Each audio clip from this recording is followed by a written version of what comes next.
All right, welcome, ladies and gentlemen. This is the Money Down Pod, the NFL Draft Edition. The Reese's Senior Bowl is up.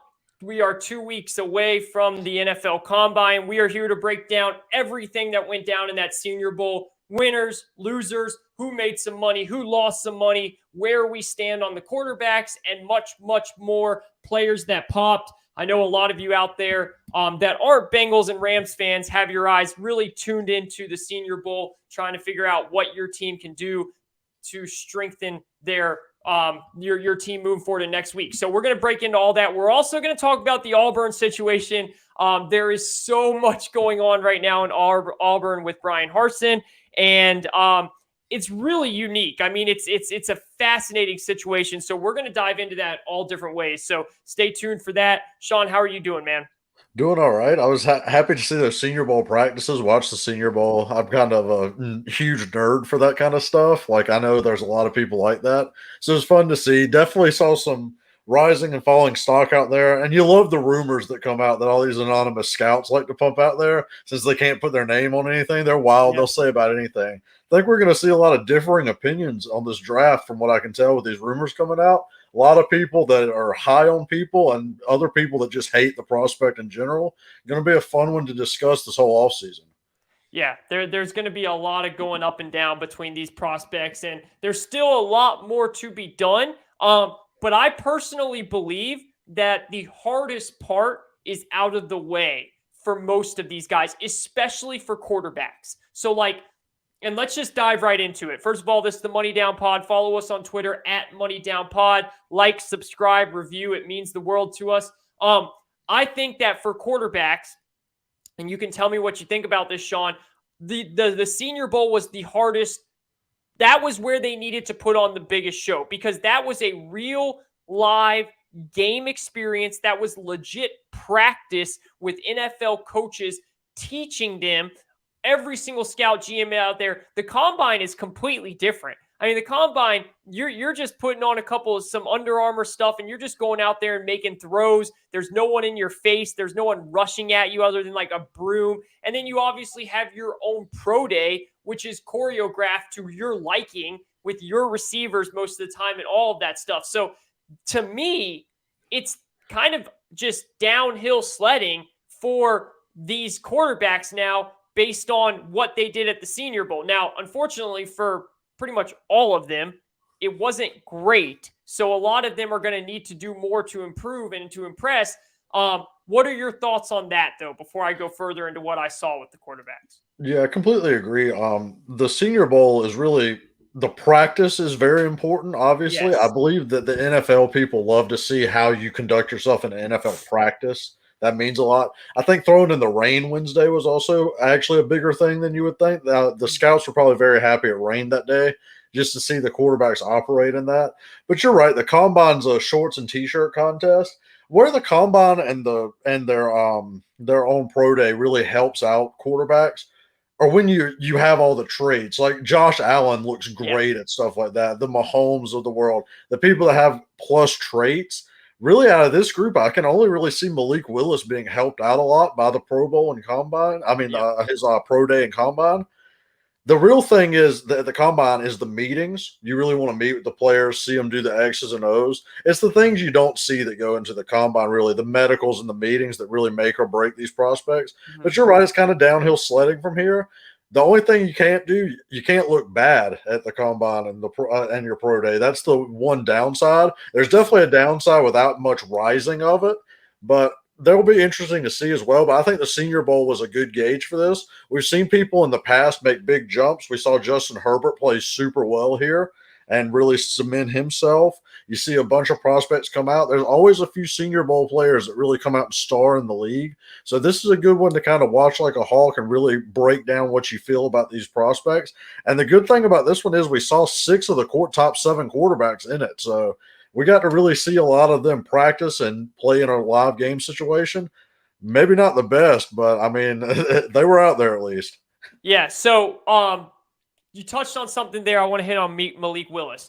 Malik Willis, to me, let's just get right into it, was the only one that made money out of the quarterbacks this Senior Bowl. And that doesn't mean that he's for sure going to go number one. And to be honest, that doesn't mean that he was that great.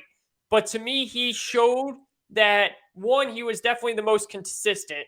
And two, what you're talking about with those traits, he showed that he has those traits more than the others. And he had the best throws, I thought, especially in practice. The first day, he probably had the 5 worst throws to go along with the 5 best throws. I mean, it was very up and down, but he showed he could bounce back. And the other 2 days of practice, the other day of practice, he looked good.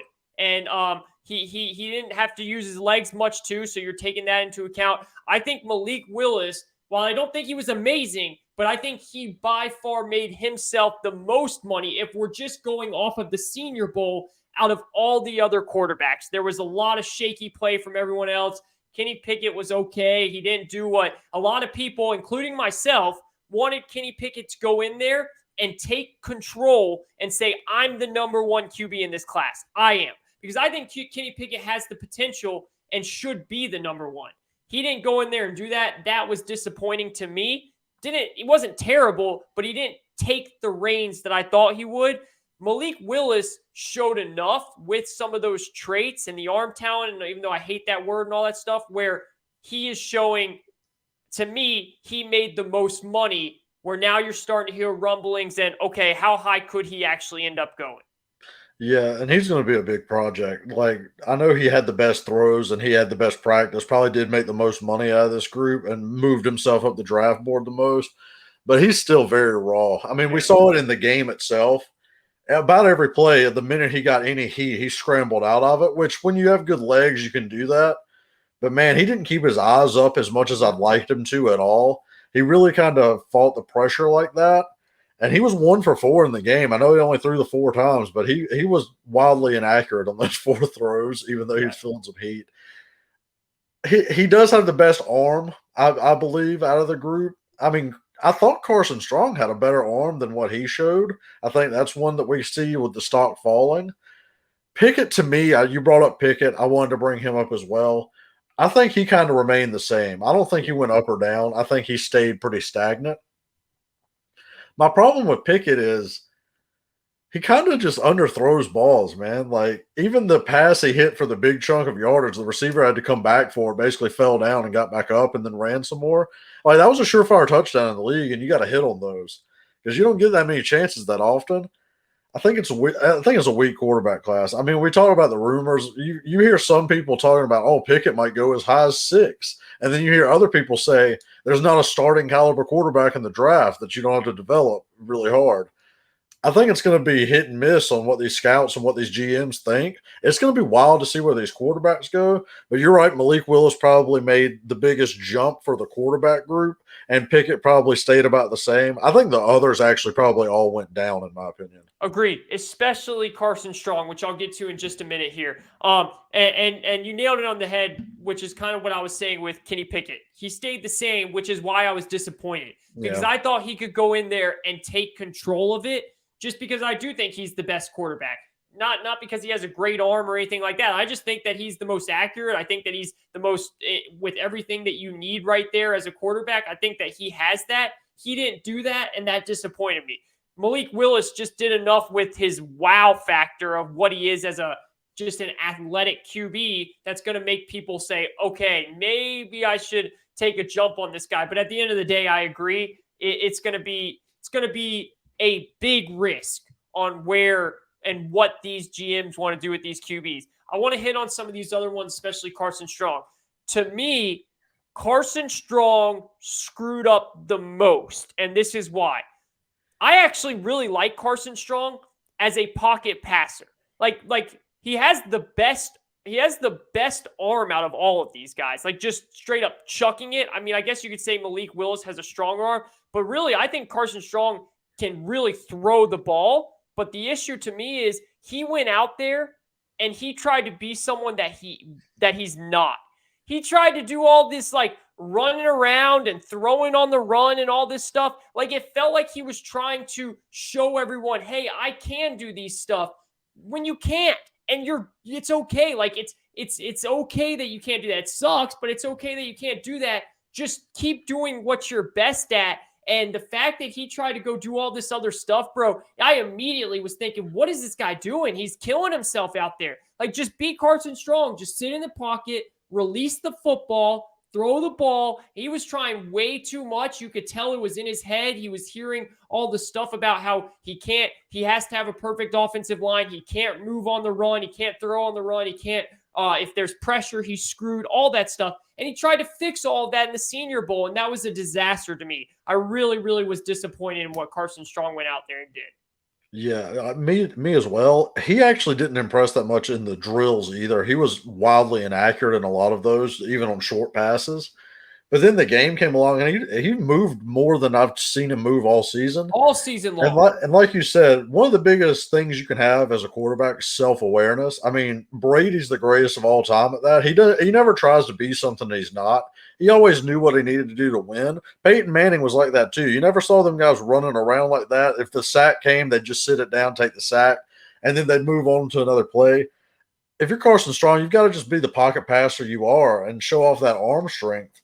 But yeah, I think the drills might have gotten in his head a little bit. He was missing wildly. He was wildly inaccurate a few days at practice. Feel like he might have kind of thought he needed to show more than he needed to, and he was just having an off week. But yeah, I was higher on Carson Strong, and I think that's probably going to knock him down a little bit. He is one where I think the combine could help a little bit just because of the arm. I know some scouts might get wowed by it, as long as he can hit the passes, because he's going to need to be accurate with the ball when he throws it.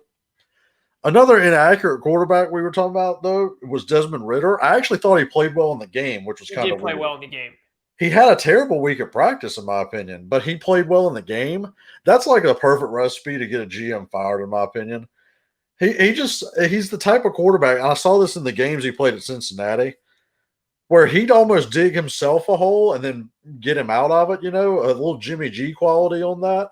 Wildly inaccurate for a while and then heat up for about a quarter. He's a very rhythm, like he's got to be in rhythm the whole time. And if he ever loses that, you're going to see some 3-and-outs and some interceptions come along. But he threw well on the move. He played well outside the pocket. When pressure came, he didn't buckle down or anything. He played well in the game, but it's so weird juxtaposed to how rough he was throwing on air and throwing in the drills in practice. Kind of strange to see. I don't know if that helps or hurts him because I know the practices mean so much to these scouts. But in the game, he did play well. He's another guy that I'm not very high on, but someone's going to take him in probably the second round, and it's gonna be a weird one to see him develop that way. Yeah, no, he's going to go in the second round, and hopefully it's someone that has a starter that's a starter for a couple years and he can sit and wait. And I think at the end of the day he'll be a good backup, but we'll see. But you're right, I agree. He looked awful in practice, and he did look good in the game. You got to give him credit for that. Sam Howe. I think Sam Howe is Sam Howe. I mean, I think that Sam Howe was exactly him. He played exactly how he did his whole college career. Yeah. The only difference is he wasn't able to run in practice or anything, and that's really what's become his best trait, honestly. I mean, he's become a good, decent runner, and so when he isn't able to do that, it's like, I mean, Sam Howe just doesn't. I can see some executives kind of fall in love with him to an extent because of just like his build and his like aggressiveness and the way he will take a hit and get right back up, and he can throw it a little bit, but to me, man, he does not move the needle at all. Yeah, agree. Pocket awareness. Had another strip fumble. He does not hold on to the ball when he's in traffic at all. That's just he's always been an issue for him. And I mean, for as well as he was playing in the game when he could scramble around, he actually has a little bit of Malik Willis in him, to be honest. Only he's a better passer and less of an athlete. He's going to have to scramble a lot wherever he goes. He's going to have to run some. You got to watch him on those turnovers, though, because he's going to be like a Daniel Jones turnover type, in my opinion. He's going to throw the ball away. He's going to lose a ton of fumbles. That's just how that's going to be. Not very impressed with him. I can see one or two teams maybe falling in love with him, taking him in the second. Really, if we're being honest, do you see more than 2 first-round quarterbacks, or do you even see 2? No, if I had to guess right now, I would say I would if the over under was at 2, I would not take it because I think it pushes right at 2. I do think there is a scenario where Matt Corral can fit into that first round. Because to me, he was a winner for not showing up. He So, made a lot of money not being there. yeah, I mean, dead serious. And if he goes out there and looks decent at the combine and at his pro day, I do think there's a scenario where a team in the back end could take Matt Corral. But to be honest, right now, I think two quarterbacks. I do think Pickett and Willis both end up going in the first round when it's all said and done. Yeah, I do as well. I see Malik Willis going somewhere that they're. I know Pittsburgh, the rumors are Pittsburgh really likes him. Yeah. I could see Pittsburgh maybe doing it. I don't love that, to be honest, with Tomlin at head coach. Malik Willis needs to go somewhere with a great offensive mind. And I don't know how much Matt Canada is going to develop him. You know what I mean? Yeah. I've seen Pickett sprayed everywhere. 6 to the Panthers, the Lions at 2. I'm like, if the Lions take him to be with Jared Goff, then I don't know what to tell you. That would be crazy, bro. Yeah, so I've seen him everywhere. Washington, the Steelers. You're going to see him slotted at about every quarterback needy team. So he's going to be an interesting one. I think really this is just a GM killer of a quarterback class, in my opinion. I wouldn't feel comfortable taking any of these guys. And if I'm not absolutely being pressured by my ownership group, I'm not taking one of them. I'm just riding it to the next year and saying, hey, we'll do what we can to get a quarterback next year. I've got to pass on this group right here. Yeah, without a doubt. I completely agree. And one thing I want to hit on that you mentioned with pocket awareness, dude, to me, man, that's become the most important thing that a quarterback attribute that a quarterback can have. I think now that Brady's retired, I think Joe Burrow has the best pocket presence in the entire league. And I think that's why he's in the Super Bowl. His pocket presence and awareness is unreal. It's amazing. That's why he gets compared to Brady sometimes. And I don't like it, but his pocket awareness is outstanding. And to me, man, I think that is the most important attribute that you can have in a quarterback. And I don't know how what these quarterbacks do and with their pocket awareness. And in terms of how good they are with their pocket awareness, I don't know how much it matters. But I can tell you that Sam Howe was awful at it, just like you said.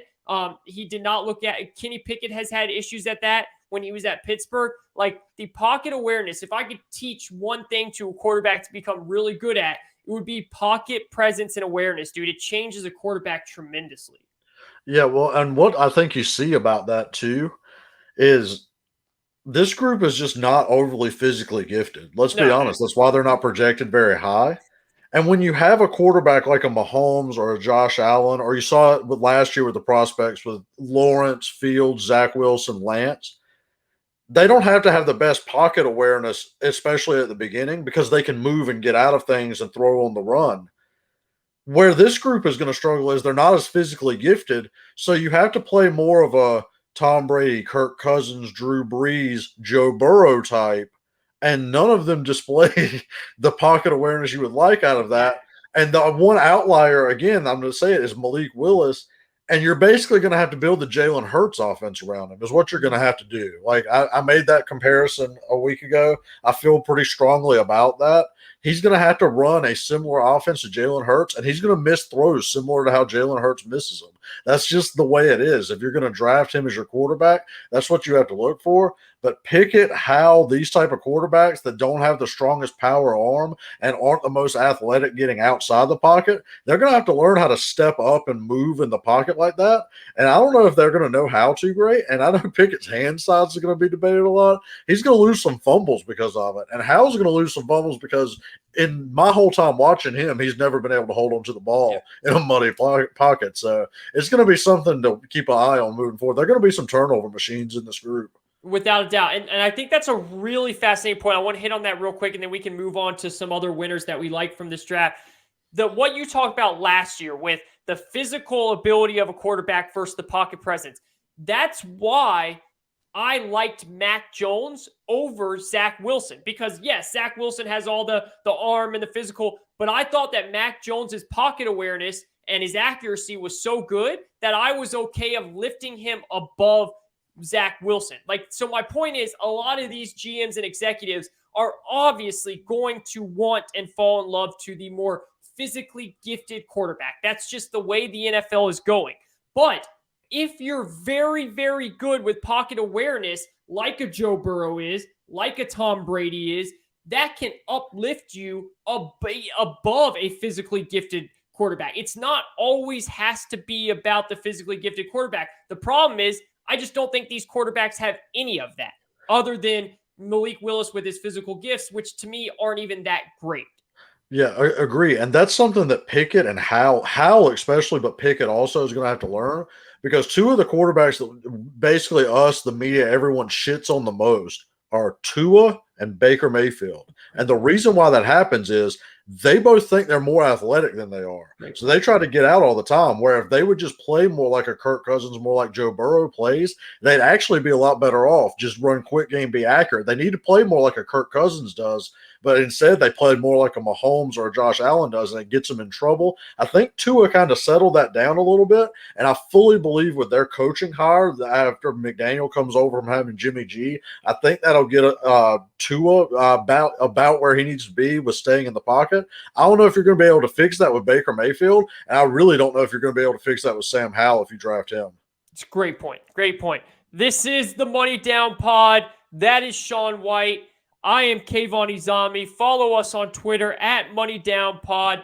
Like, subscribe, give us a review. It means the world to us. Thank you so much. We're talking about the Senior Bowl. We just talked about the quarterbacks and where they're at, and really how we didn't see a lot of them shine. If any, Malik Willis might have made himself the most money just based on some of the things that he did. But overall, it's a weak quarterback class. So let's talk about some other players, though, that did shine out there outside of the quarterback position. Shawn, I'll give you the floor first.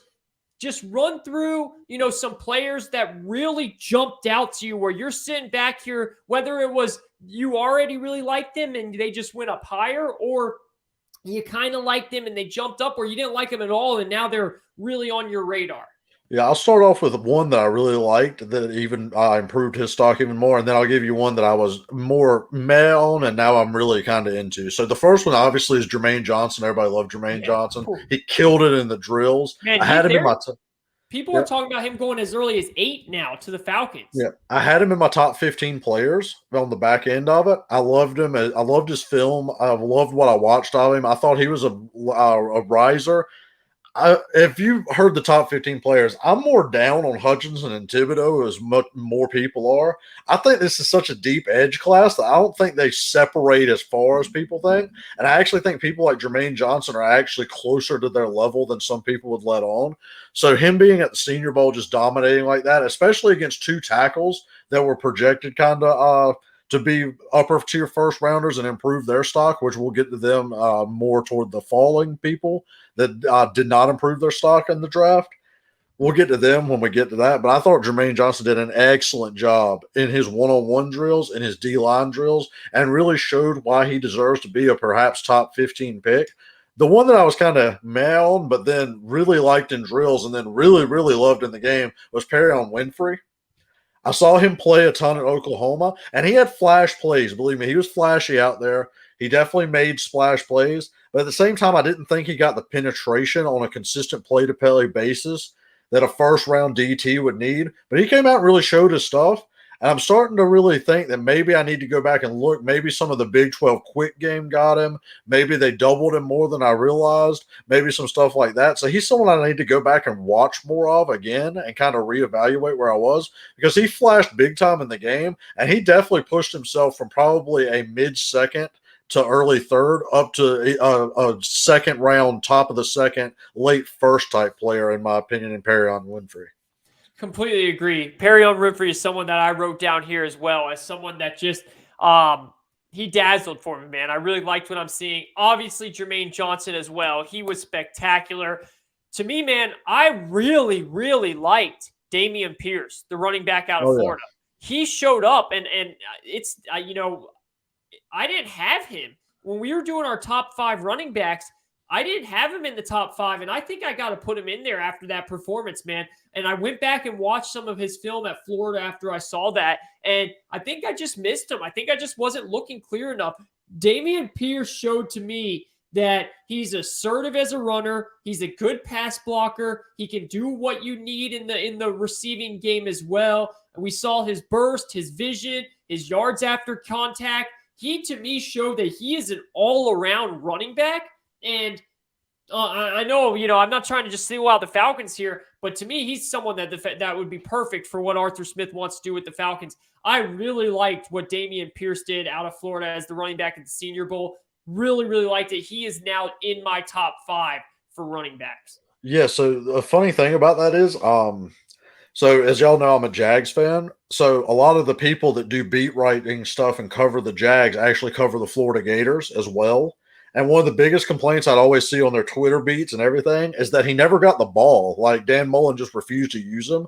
He was a very low carry guy. So he's actually going to come into the league with not a lot of hits on that body, which matters for a running back. Thought it was strange that Dan Mullen didn't use him a ton. He definitely came out and flashed. And he actually probably could have been one of the better running backs in the country had Mullen just chose to stick him in there. It's a curious situation as to why. None of those beat writers really know why. They were just driven crazy by the fact that he didn't play him. So I do think he's going to come in with not a lot of wear and tear on the body and be someone that can come out in the first, second year and be a top running back and really carry the load without having to worry about injuries catching up to him. Yes, completely agree. Great point. He is going to continue to go up big boards. Another running back that I was high on, and now I'm even more high on, I already had him in my top 5, but I think Rachaad White out of Arizona State looked great. He was everything that I said he was in our earlier show, if you go and look at him. The only thing that makes me mad is I'm now pissed off because I thought maybe we could get him in the 5th round as a Falcons fan. I don't see that happening anymore. I think he's going up probably higher than that. So he looked awesome. A receiver, Shawn, that I want to touch on here that I didn't put a lot of emphasis on, maybe because he just played at North Dakota State, but Christian Watson looked pretty good at the Senior Bowl, man. I find him a little fascinating. What are your thoughts on Christian Watson? Yeah, Christian Watson really flashed for me, and now it's every 49ers favorite third round pick right there to match him up with Trey Lance now. I see that floating around the internet all the time. But I actually really did like his play. He showed that he could catch the ball. He actually ran some good routes. He was kind of putting the cornerbacks in his own little world out there, shaking them up.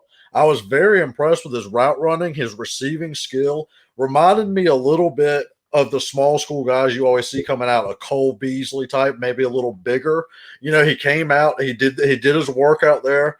He catches the ball. A lot of people probably seem to not really respect his speed and quickness on in and out of his breaks. And I think he's one of those sneaky fast, sneaky athletic guys that nobody really thought about. And he came out and shot. I think he definitely made some money. He probably moved up 2-3 rounds at least in his draft projections. I think he's a top 50 selection now, bro. Yeah. I mean, top 50, top 60. I think he did enough where, 6'4", 211, he showed and put a lot of people, including the quarterbacks out there, on notice with the way he came out and played. I thought that was awesome. I do want to touch on someone that you called out that I watched a little bit, and that was Trey McBride, the tight end. Dude, he's a good tight end. I like him, and I actually think he could be the first tight end taken off the board. He's tight end 1, in my opinion, yes. Yeah, I know a lot of people like, what's the dude's name from A&M? The chronic underachiever. I'm trying to think of his name right now. I'll get his name here in a second. But anyways, I thought that McBride looked awesome. And I want to throw something out to you. Now, this is going to be probably way too early, but Doug Peterson loves tight ends, and he uses them like no other. Would you think it would be too early for the Jacks to take him with their first pick in the 2nd round? It wouldn't shock me. If I was going to mock, I'd put him as a highly likely one, unless a top receiver falls. Yeah, in my opinion. I don't think it's that bad. I think it's a smart pick. I actually love McBride. He actually blocks in line. That's what he used to do. Like, he didn't really start catching until his last few years. He's one of those typical small school tight ends. He gives me a lot of Kittle vibes, only I think he's about an inch or two shorter, which is where he's going to get knocked as a tight end a little bit. Mm-hmm. But, man, he's going to dominate the middle of the field. He's got good hands, catches through contact. He can block. He's going to be a good inline tight end. You don't have to split him out wide. He's not going to be like that. He's not going to be Travis Kelce or Kyle Pitts out there. He's going to play that George Kittle role in your offense. I like him a lot. He's probably my favorite tight end in the draft. Right behind, you're right there with your Texas A&M guy you were bringing Jalen Windermere. Wettermeyer, Wettermeyer. Along with him, the thing, okay, if we're going to get into that, I know we're talking Senior Bowl, but the thing that Wettermeyer worries me about is he has so much talent, but he never really put it over the top. And I guess you could blame A&M's quarterbacks a little bit, but he just felt like he always underachieved for me. I like him a lot. He's probably my tight end 3, to be honest. And then the two top tight ends are going to be, for me, McBride is number 1. And I think if you want a blocking inline tight end, you take McBride. If you want your Travis Kelce, Kyle Pitts, it's Isaiah Likely, in my opinion. That's what I was. Yes, I was good. He is my number. So he was my number 1 until I watched McBride and then went back and watched his film. And I think I have to put McBride at number 1 now. I love Likely, bro. Likely is a fun player. I remember watching him a lot at Coastal Carolina. To me, Isaiah Likely is number 2, and then I would throw Weidermeyer number 3. So, but that was something that when I was thinking about watching McBride, and I was thinking about Doug Peterson and his offense, I was like, man, I could see him going to the Jags in the second round. He gives me better blocking, but slightly shorter Zach Ertz vibes. That's what he kind of reminds me of. Like he knows how to work in space. I love McBride coming into it, so I was happy to see him show out. Really made some good catches over top of some people as well, which really does matter because, like I said, the knock on him mainly is competition. He only did it for 1 year, really, with the offensive change, and then he's like an inch or two shorter. Mm-hmm. So that's like really is not. But he went up and he made plays, so that was a big time thing for me. Yeah, no doubt about it. Anybody on your list that was kind of a bit of an underachiever that you were disappointed with? I have a few more overachievers. I wanted to say this whole edge class, all the edges there, they were insane, all of them. Yeah, we could go on for a while about the edges. Yeah, I mean, Ibukite was great. And if I butcher these names, I'm sorry. But yeah, he's from Penn State. Inagbar from South Carolina was great.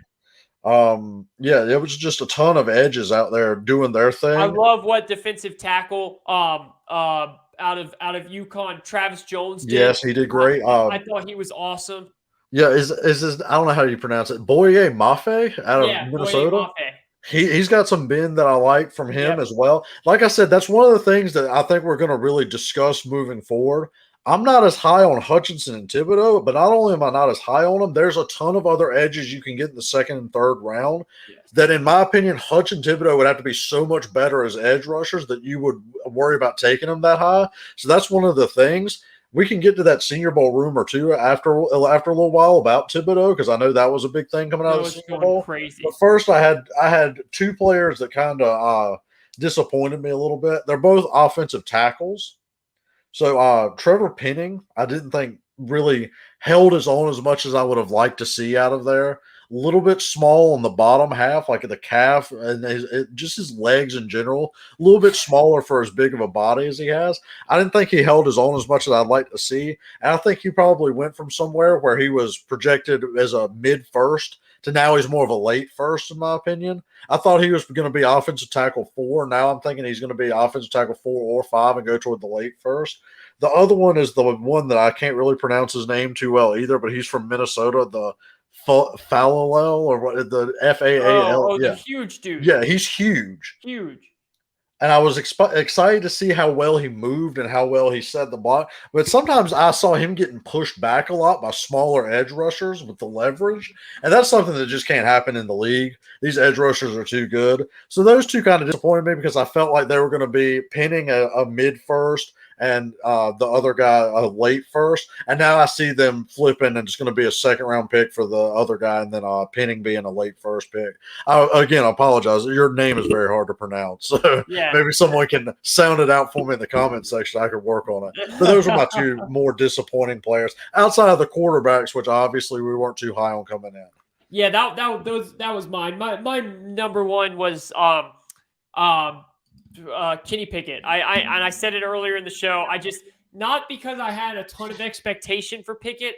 I just thought that because of the environment, he would have been able to do enough to separate himself. And he didn't. And that was very disappointing to me. I wish he would have done a little bit more. Also was disappointed in Ritter. Again, not that I had expectations. I just thought that maybe they could have done a little bit more in an environment like that, especially for a guy like Kenny Pickett, who could have really ran away with the first pick, like the first quarterback taken. I think he had the skill set to do that, and he didn't do that. Those were the main things I had written down. I had Trevor Penning written down as well, but I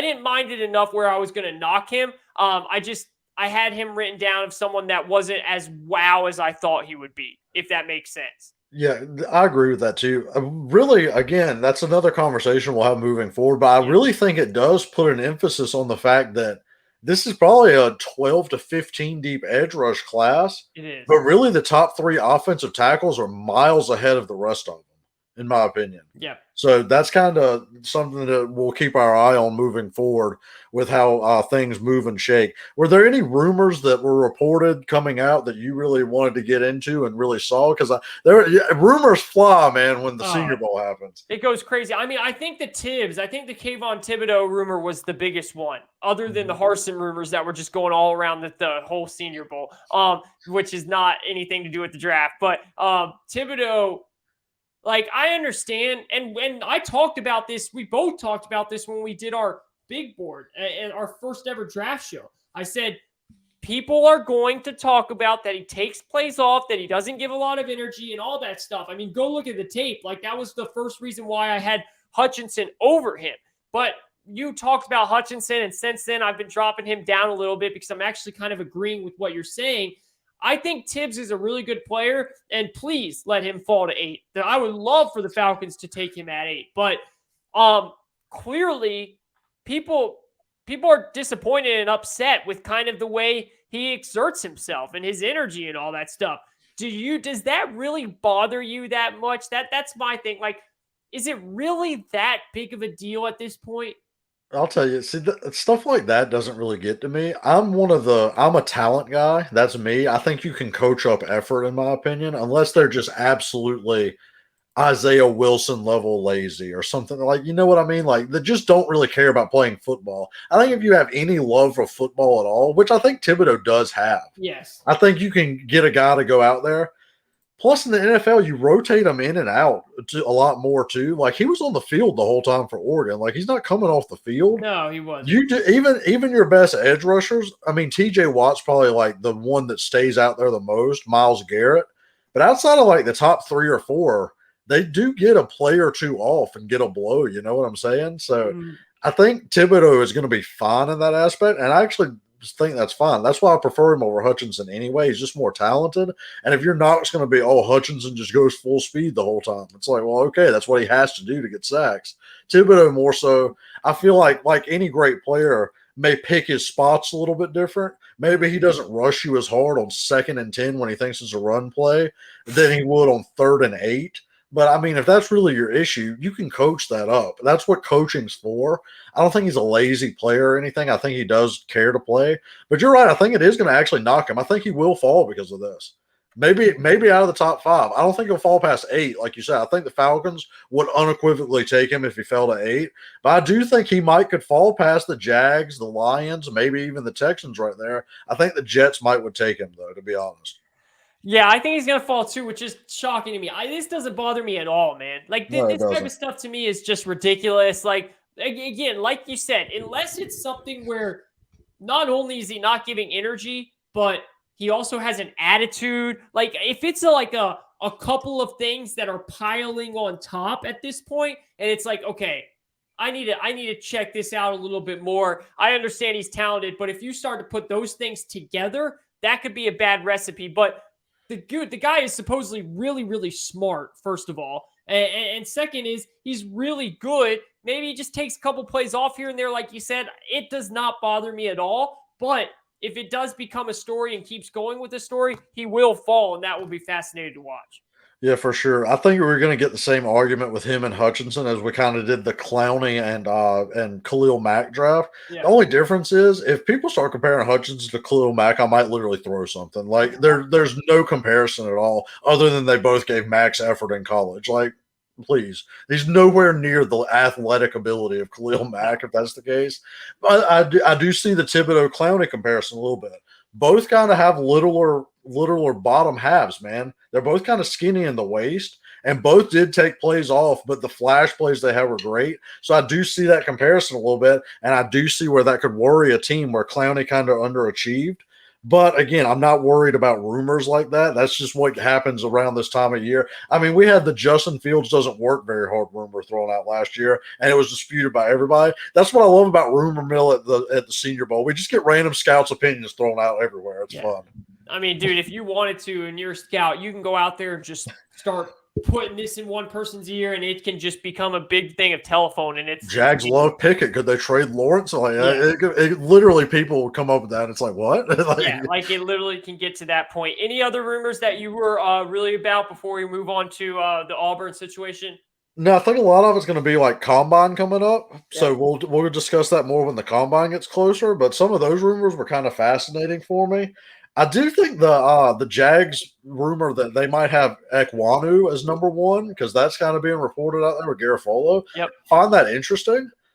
I love Ekwonu. I think that would make sense as well, because now that Doug Peterson's been hired, if you saw, I compare this tackle class a lot to the Jokel Fisher Lane Johnson class. And if you want to go with the upside guy, Ekwonu would be the Lane Johnson in that ability. Like, I feel like he probably moves the best and clears people out. The problem is I don't think he's ever played right tackle, and I do think they're going to play Walker Little at left tackle, but I'll have to wait and see on that. So I thought that rumor was interesting, obviously, because it's my team. Just anything like that. I know they had the Traylon Burks doesn't run good routes. Yeah, I heard that. I found weird, because honestly, I kind of feel him moving up to maybe you guys as long as somebody don't fall, to be honest. Yeah, I'm starting to think that we're going to go defense no matter what, but I do think that Burks is a possibility there for us.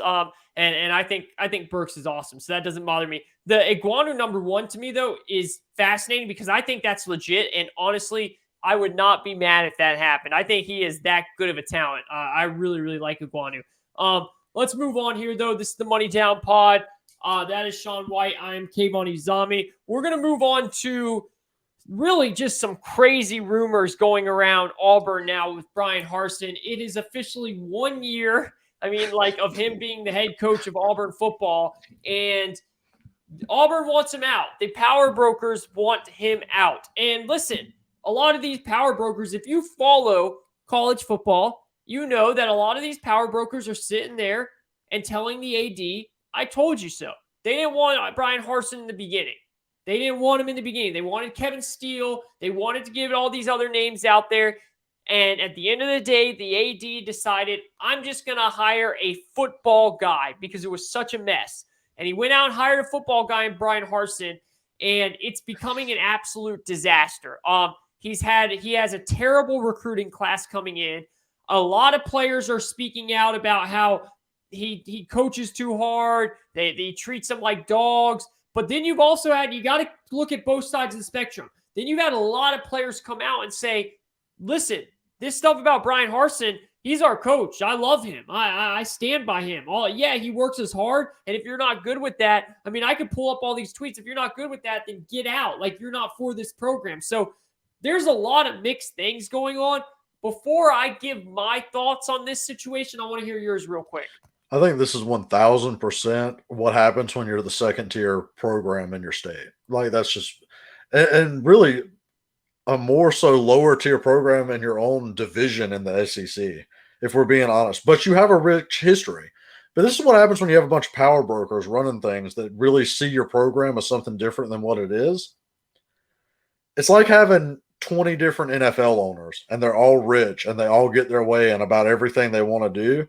And then the AD hires Harson's. I'm hearing rumors the AD might be out. Like, they might get rid of both of them because of it. Yep. I think it's kind of a bad move because nobody's going to really be able to prove about these players being mistreated. So are we throwing out rumors that they're being mistreated because you don't like him? Like, are we attacking his character that way? It's all to find something where they can fire him without giving him the buyout. That's all this is about. But yeah, I'll go ahead and just say what's happening. The power brokers looked at this. They see Lane, they see Nick, they see Brian Kelly coming to LSU, and they see Jimbo forming that powerhouse, and they don't think they can compete with Harsin there. And that's the truth of the matter. They don't think that he can out X and O them, and they definitely don't think he can out recruit them. So these power brokers want him out because they feel that Auburn is a better program than really what they are. and they're not going to give him time, and they're looking for any excuse to get rid of him, I think he's going to be gone in the next week. That's my opinion. I don't know about you. I think it's a messed up situation, and I think it shows Auburn's kind of one of the more dysfunctional programs out there, which is the truth. If they catch lightning in a bottle like they did with Cam Newton, they can win it all. If not, then you see them go through these down years and they just functionally fire people, and then they look for the next person to catch lightning in a bottle. That's kind of what Auburn's been the last 20 years. Yeah. Unfortunately, Brian Harsin is going and will be fired. That's how it always ends with these situations. And I do want to say really quickly, I applaud. I applaud. Congratulations to Gus Malzahn for the fact that he was able to stick this out with Auburn as long as he did.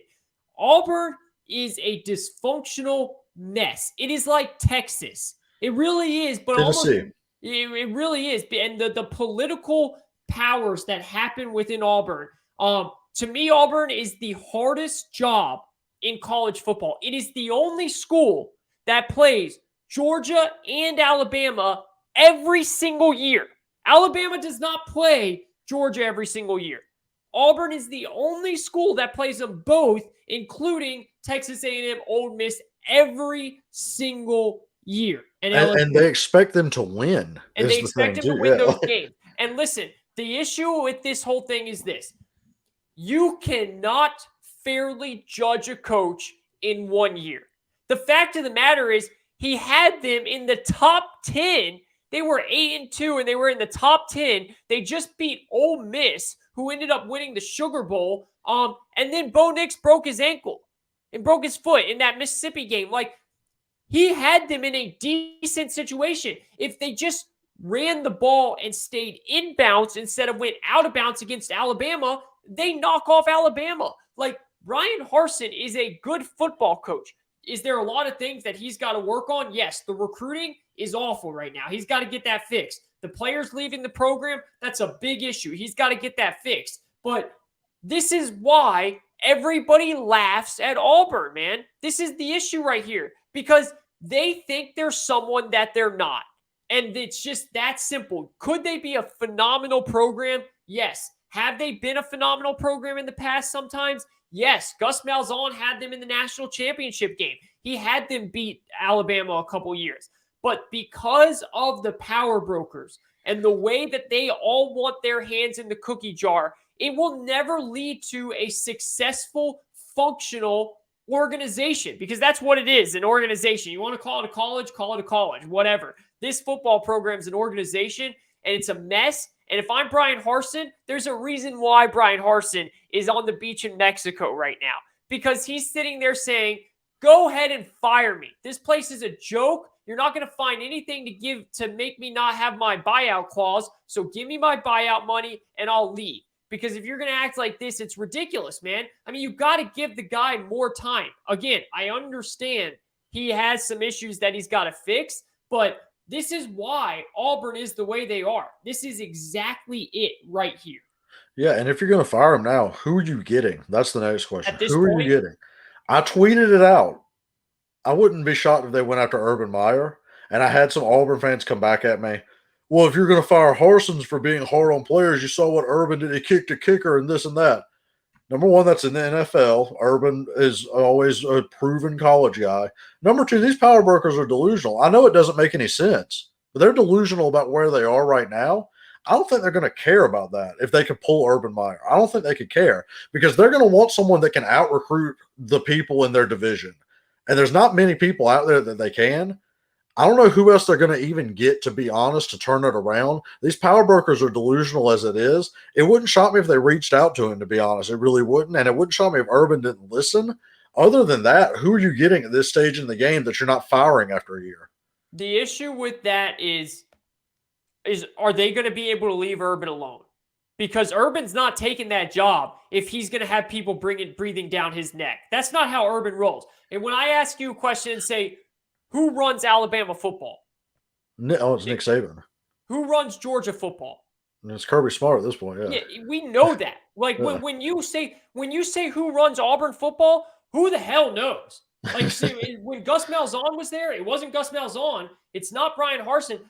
Who the hell runs Auburn football? It's these power brokers. And as great as of a coach Urban Meyer is, when he was at Florida, he ran Florida football. When he was at Ohio State, he is not going to be down for that unless they back the hell out. That's why Texas has issues sometimes getting some big-time coaches. Nobody wants to deal with all this political bullcrap that goes on in Auburn. Auburn has issues because they think they're a program that they're not. And it sucks because they could be a really good program if they would just back off and let the football guys do the football things.